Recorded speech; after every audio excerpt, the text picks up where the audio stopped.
We now invite you to join us for part 10 of The Difference Between Buddhism and Christianity by Supreme Master Ching Hai Vegan, held at Harvard University's Harvard Yanjing Library in Cambridge, Massachusetts, USA, on October 28, 1989.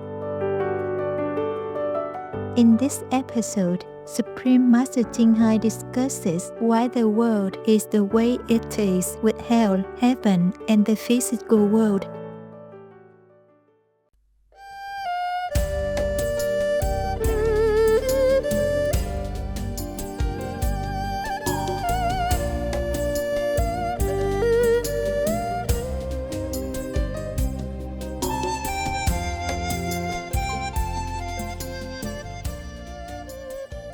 Tomorrow at initiation, I will show you at least where paradise is and how to get it. And the other people who do not come to me, I cannot help.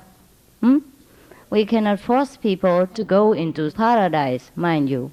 We must know that. Otherwise, Jesus would have forced them all into the kingdom of God. Buddha would have forced them all into the Buddha's land. Now, we can only reason and persuade some by logic. And if people believe, then they come. Whoever comes will get paradise, yeah? Whoever follows me will not walk in darkness. That's what Jesus said, yeah? He didn't say the whole world will walk in light when I am here. No. Whoever follows me will not walk in darkness. I cannot make the whole humankind walk in the light by force or by sheer mental power. No. That's the first question. We do it only silently and just whoever has affinity with us will come and get help, yeah? Regrettably, it's like that. Because you must know also God's plan. This world must go on.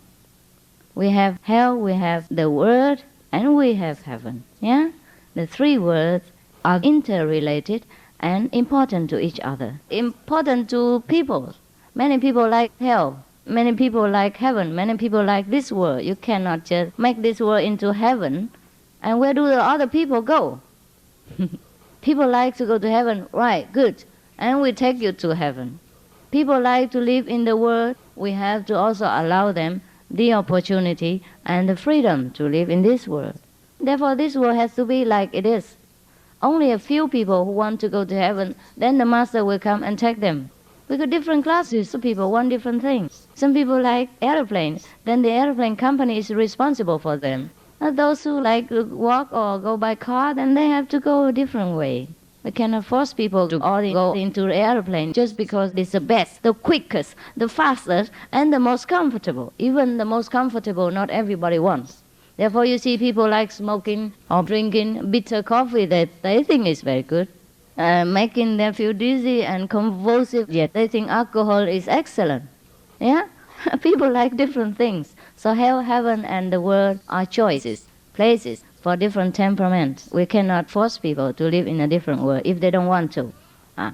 Now the second question is when and how you get global peace is already answered, half of it, in the first answer. No? You want to know when people die or what? When the world is kaput or what? When the world is destroyed? Is that what you want to know? Yes, in terms of our too much accumulation of killing power. Yeah. Water, air, they think that we are approaching to the last day. Oh, I understand. Really overcome that or eventually we get it. Wow. When? Well, you know what? When we die, that is the end of our world. Doesn't matter by what. Suppose I die tomorrow. That is the end of world. Because I don't see the world anymore. Yeah? So that is the end of the world. So we no need to worry about the whole end. Because more or less we will end one way or another. Yeah? Sooner or later. Now, the question is, after the end of our world, or the whole world, what to do? Okay? So I have the answer, which is that we go to another plane, which is better. So we prepare from today. We prepare. Whether it ends for yourself or the world will end it all together, matter not. Matter not. We'll go to different place. That is a micro individual approach. As the world How to save the whole world, right? Well, they have to save themselves. You see, for example, I always keep telling people, I have the way to go to heaven. But if people don't want to go to heaven, what shall I do? Not everybody comes and listens to me like you. Understand? Well, again, You still like me to force them to go to heaven or come to listen to me? well, not to, you said that we can question the reward, but in the enlightenment, there's no big difference between individual representation on the other world, Right. or words, opinion. You will know that after you get enlightenment. Your You will know that. word faith. There is no fate. There is no world.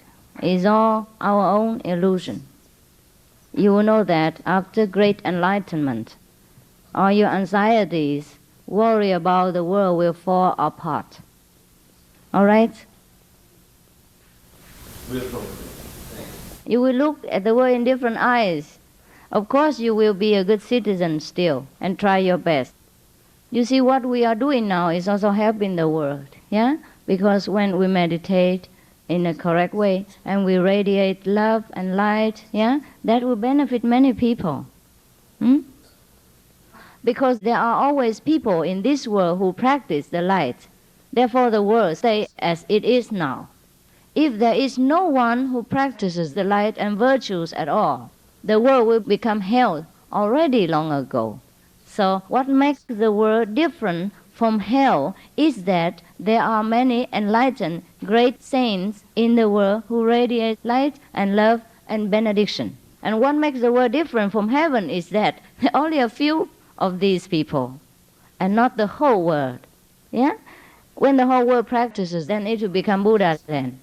But because the whole world is not practicing, so is the world. And it's not the hell because there are still people who are good and who are evil. That's the difference. And the world stays as it is. If you want to help the world, then we practice virtues, we practice the light. That will help somewhat. The end of the world or not the end of the world, I will not say. It depends on the heart and will of the people and the will of God. We do not know what is good and what is no good. For example, if a house is too rotten, too dangerous, unsafe to live in, would you still, out of love for antiquity, preserve it in that condition? No, you have to pull it down and make a new one. Or else you have to do something about it. Yeah? You put something up and renovate the whole thing. Similarly, in God's plan, we must know God's will. Whatever God wishes to do, that is correct. Anyhow, after great enlightenment, you see there is no world, no people, just light, just bliss and happiness. Everything else is just a shadow of that light. For example, I am here, my shadow is on the wall. If you destroy that shadow, it means nothing. You can put something behind my back so you don't see the shadow. And that doesn't mean the shadow is dead because it isn't there in the first place. It's only a shadow. I am here. The souls never die. Whatever disaster or dying is only illusion. Don't worry about dying. I die every day. And I'm still living and living well. I'm sorry. I do not mean to take your question as a joke. But I do not know what is the more serious way to answer you. I'm truly sorry. Thank you. All right, you can ask me more later. Thank you very much. Please, ma'am. I have a question about vegetarianism. And I understand, or it seems logical, why we don't eat meat or living animals, but why is it all right that we kill fruits and vegetables? You compare, you know, fruits have very little consciousness, and plants, 90% are water. The consciousness, very little. Of course, we should not pull grasses or kill plants without purpose, yeah? I mean, just by cruelty or without any reason. But we need to survive in order to know God. For that purpose alone, we have to eat some vegan food.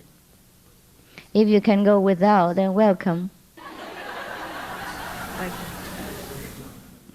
It's not all right to kill plants. It's just that we need it. Because meat is not necessary. Without meat, we could live by vegan food. But without vegan food, we could not live. Therefore, it's the least, the minimum harm, and the most necessary. We don't do it just because of taste or because of joy. It's just a necessity that is forgivable. The one who steals for bread is not guilty. Please remember the Bible. The one who steals for bread is not guilty. The same, if we eat vegan because absolute necessity, we have nothing else then. No meat now, what do you eat? You have to eat vegan vegetable. So that's the least, the most unavoidable thing. So that is not very guilty. Yeah. God is merciful. Master. Yes? I understand this way. You say the hell or the heaven exists. Each individual will create each heaven or the hell, depend. Right. So that means so many hell or so many heaven include the dog, the cat, can create for their own too. And I would like to understand either hell or heaven you talking about, is it the hell or heaven in each individual mind, or that's either hell or heaven after each individual died. So thinking about that, it's confused me about thuyết luân hồi.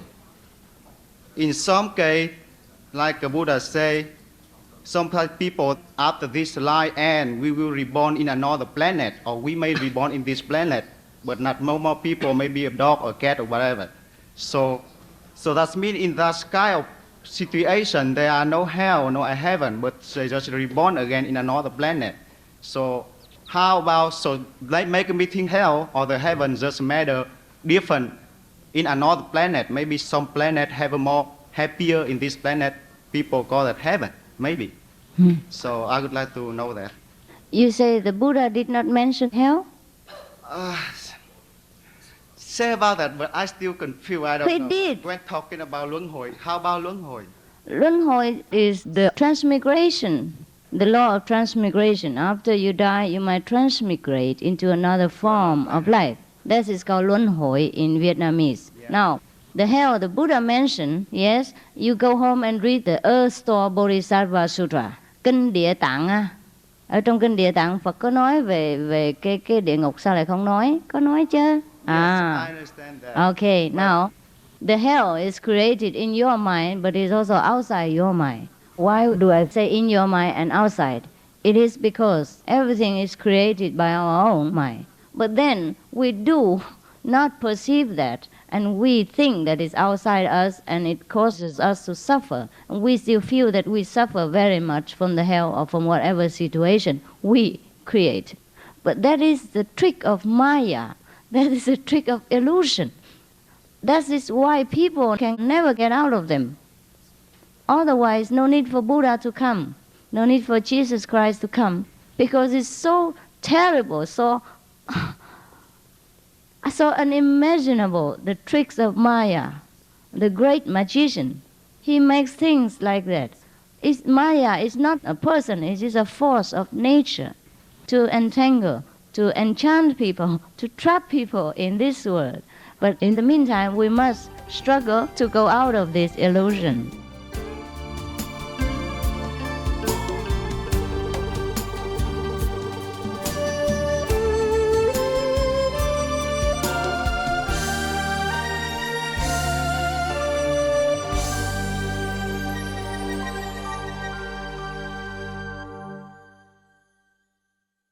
Supreme Master Ching Hai, vegan, is a world-renowned spiritual teacher, humanitarian and artist.